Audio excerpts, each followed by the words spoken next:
interesting word this week, and it's called, or term rather, accent privilege, right? So someone mentioned it in one of the WhatsApp groups that I'm in, and I was like, I am so glad that someone finally put a name to this. So accent privilege is when people who speak in an accent that is more English, and in a room of people, they're perceived as being more knowledgeable, more educated, more sophisticated, and that results in better prospects for them. Simply because of the way they speak and how they sound and how that's received and perceived, right? Whereas someone who has an accent, which sometimes we've colloquially called it a Blaccent, is not taken as seriously, and we don't think that they're smart, which is completely wrong, by the way, but it's actually a thing that goes on. So I was so happy that someone finally put a name to it. It's accent privilege. So what do you think about accent privilege? And have you seen this working in spaces?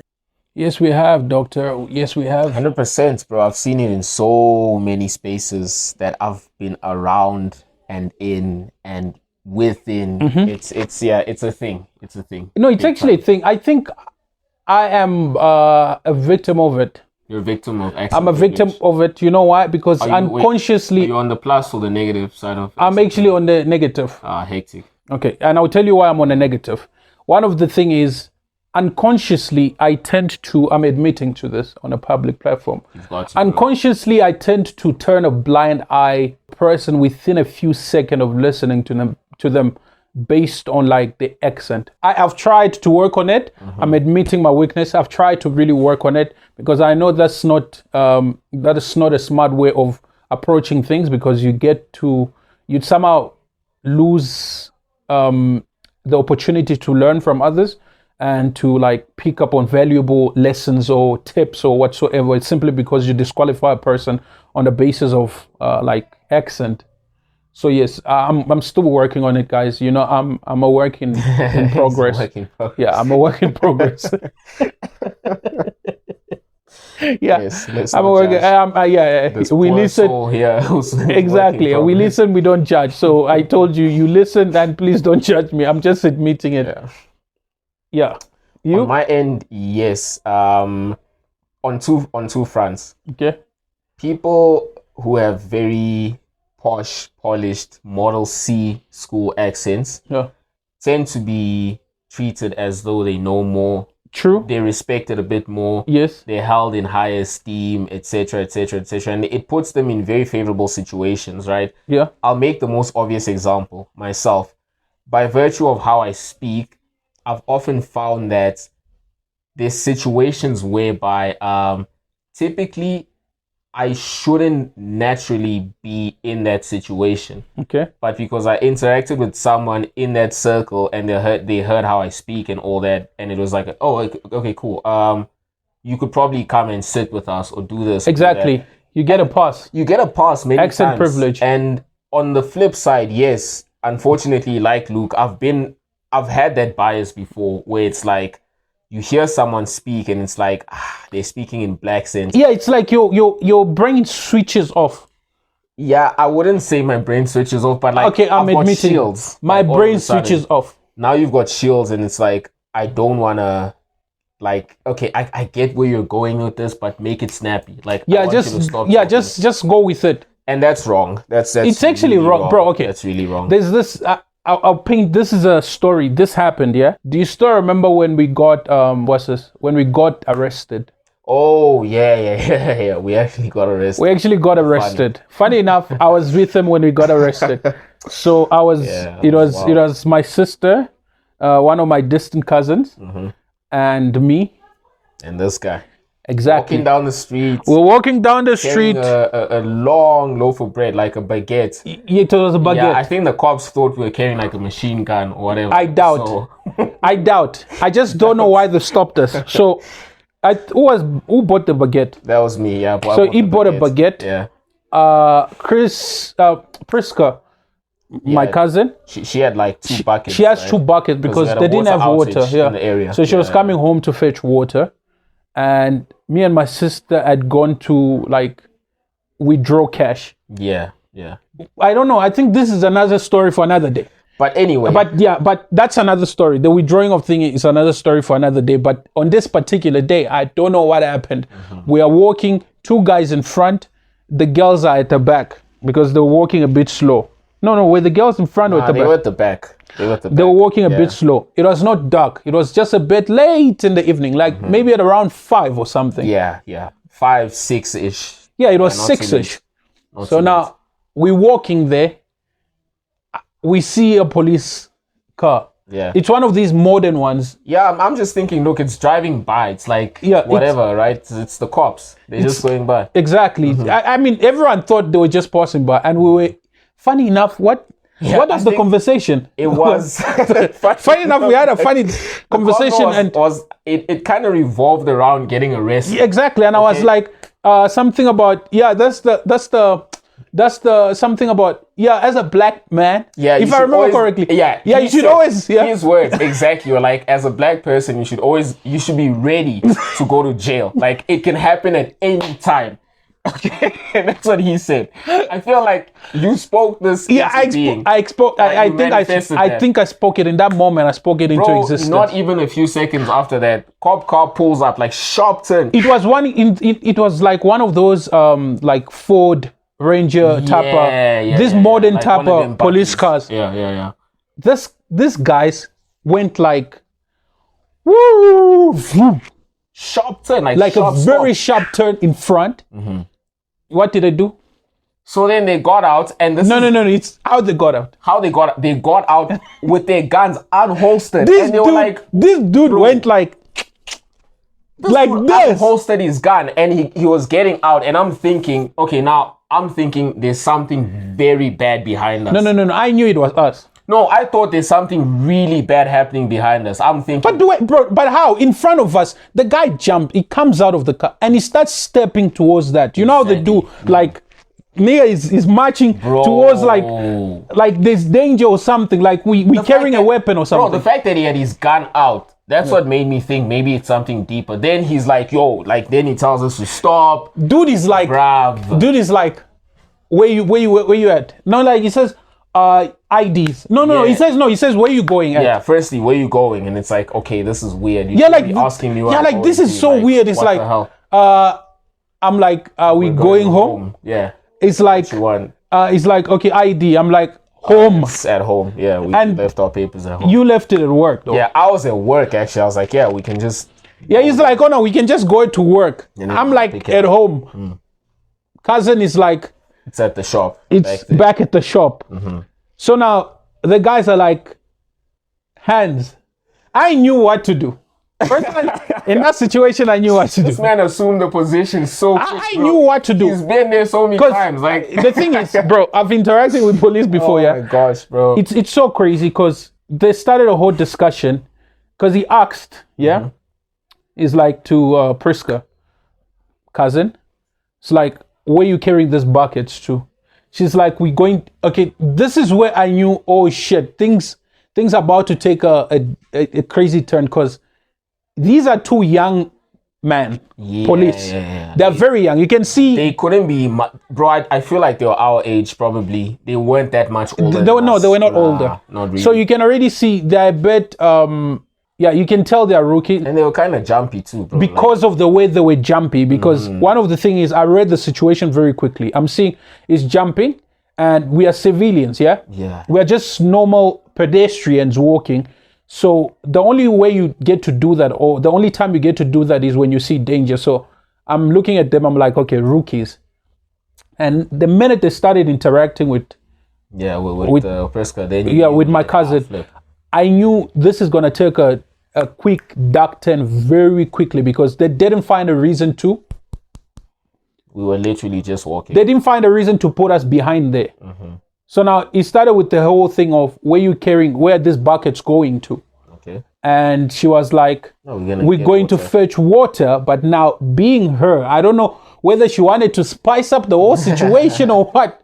Things took a dark turn very quickly. She's like, you want to help us? And that's where it went south. That's when I knew this is my cue. I need to hold the van. I need to lift up my hands and just hold the van. That was because crazy, bro. The guy was like, what do you mean? So you think we are here to play? I must hold this bucket. Yep. Then we got searched. You're all entering.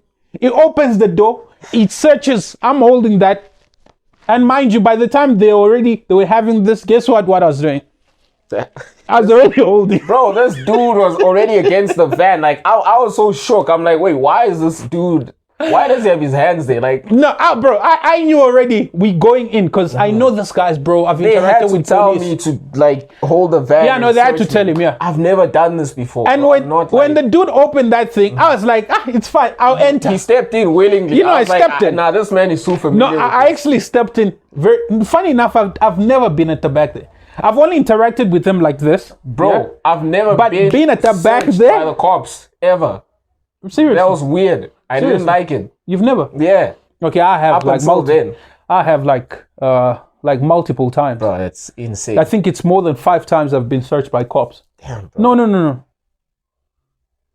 Yeah, it's more than 5 times. I had to count it. Oh gosh, no. So this guy, it's like the minute he opened it, I'm entering and I'm thinking, don't tell me they're gonna put the girls also with buckets at the back here. Guess what they did? They put the girls back there also with us. Yep. So I'm seated there, and mind you, I'm very tall. Yeah, I'm tall. I'm very tall. Well, this man's like 6'2", but anyway. Because there's like a place to sit inside there. Yeah. Mm-hmm. So now, as I'm seated, I have to like bend my neck a bit, crouch the whole time. Exactly, bro. So I'm panicking because guess what these niggas do? They turn. Yeah. Hit a whole 360. They hit a whole 360. I'm thinking, oh my God, why are we not going home? Yeah, I thought they were taking us to the station. I actually thought they were taking us home. Station is like, okay, cool. Mm-hmm. But the mere fact that they turned and they were not really headed in the direction of the station. Yeah. I panicked a bit. Then I'm like to my sister, yeah, let's try. Nobody had their phone. Yeah, like I didn't have my phone with me. Nobody. Because I thought we were just stepping out for a bit. I'm like, call home. Guess what? Her phone was flat. Yeah. Which is, okay, there's so many topics within this. Mm-hmm. You know, there's a case of corruption because we saw police corruption in broad daylight. Crazy. Because these niggas were just arresting everyone and everyone. They arrested some gent. No. He was crossing the street. Like, he was clearly a student. He was going to the garage. Yeah. Dude crossed the street and they just randomly picked him up. Oh, yes, they arrested the guy. And yes, so this is where the topic comes in, right? So this guy, we come through. It's like just like a street away from our house. This guy stops. Then he comes at the back, this police guy. Then he opens the door. And what did he say? He asked us to get out. And he's like, I can tell by the way you guys speak that you're probably students. He then asked, like, are you guys students? At that point, bro, you better believe we're all going to be like, yeah, we're students. That's what he said. So and that's how we got out. So that's how he's like, no, you guys are actually, the way you talk, your accent. Yeah, your accent. That's what he said. Yeah, he said your accent, you are definitely student. And he says, yeah, I'm leaving you because of your accent. So just get out. So all of us came out and he closed the thing and there they go. Then again, it goes back to the thing. It does. It kind of, it can speak for you. Crazy, right? Your accent speaks for you. And I've seen it happen in different contexts as well, whereby people who are very smart, they're brilliant, right? Mm-hmm. Even if they're presenting a very solid case, they'd be dismissed because they don't have the right accent. That's right? true. Where people make statements like, no, you're overcomplicating it or you're making it seem grander than it is. Yeah. Why don't you speak in layman's terms? It's like, even if they did speak in layman's terms, there's certain things that they'll say and they'll need to use large words, which just speaks to their intelligence. That's the thing. But sometimes, that is true, but also sometimes people with a lack of intelligence can actually use accent and the usage of big words to disguise as true. You know, to have that sense and aura of intelligence, but it's not actually intelligence. Many times I've seen it as well. People will put on the whole Model C school accent. If you guys know what I'm talking about, hit us up in the comments. Mm-hmm. And what they're talking, oh my gosh, bro, oh Lord, it's pure shite. Yeah, no. If you really listen to it, you'll be like, "What are you saying? Oh my God, bro! What are you trying to say? Like you're not even making any sense here, dog. Like, what is this even?" Mm-hmm. So that's the thing also of. So that's one example of like accent privilege, and also another thing is, what do you think of just in closing, what do you think of? Okay, you know what? Let's just watch this video, bro. Please just act black for God's sake.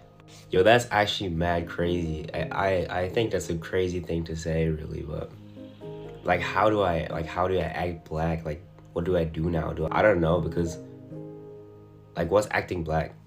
But hey, since you guys want me to act black so bad, you could just like leave some tips in the comments on, you know, how to like, I don't know, be a black person, because apparently I'm not. Yeah, what do you think? Do you think accent also disqualifies you from being black? Yes, many times. Sadly, yes. And I've seen it happen. You know, some people were told they're not black enough because they had a whiter accent. Yeah. Many times it's like, no, you feel like you I think the wording is like, you think you're better than us because of accent. You know what I'm saying? Like, and sometimes it's even mannerism. Yeah.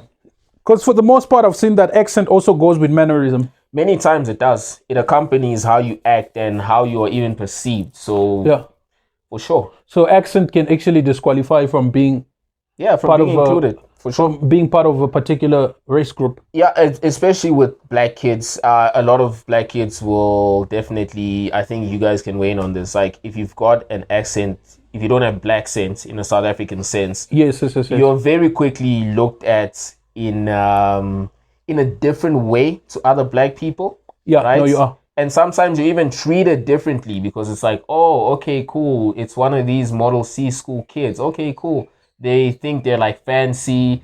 And some people might actually mimic your accent to make fun of you. That's happened true. Before many times. Yeah, So yes, you can already see it comes with its own advantage and disadvantage as well. Big time. So disadvantage is this: we're seeing this guy who was bullied online because of his mannerism and because he's around. Because in his TikTok, he's around white people. He's actually around a lot of white people a lot of times, and for that, a lot of people were like taking away his racial card. I didn't know he had a card, but then again, I think it's fine. I personally, bro, I've never been forced to act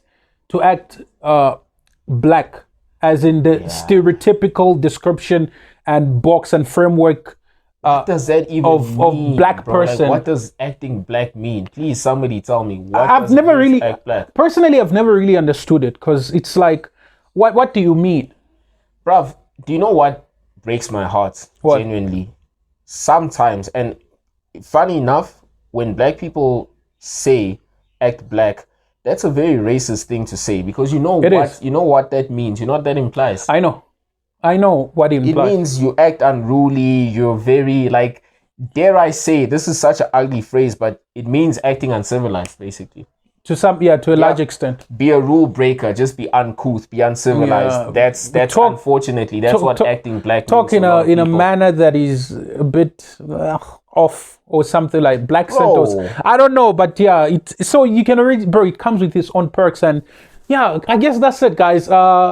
Act the way you wanna act, yeah, and just understand that you'll be in certain places and certain doors will open based on your accent, and we can't change it. That's how it is. Just like I have to work, I'm still a work in progress, and I have to work on the fact that I shouldn't disqualify a person simply because they speak in Blaccent.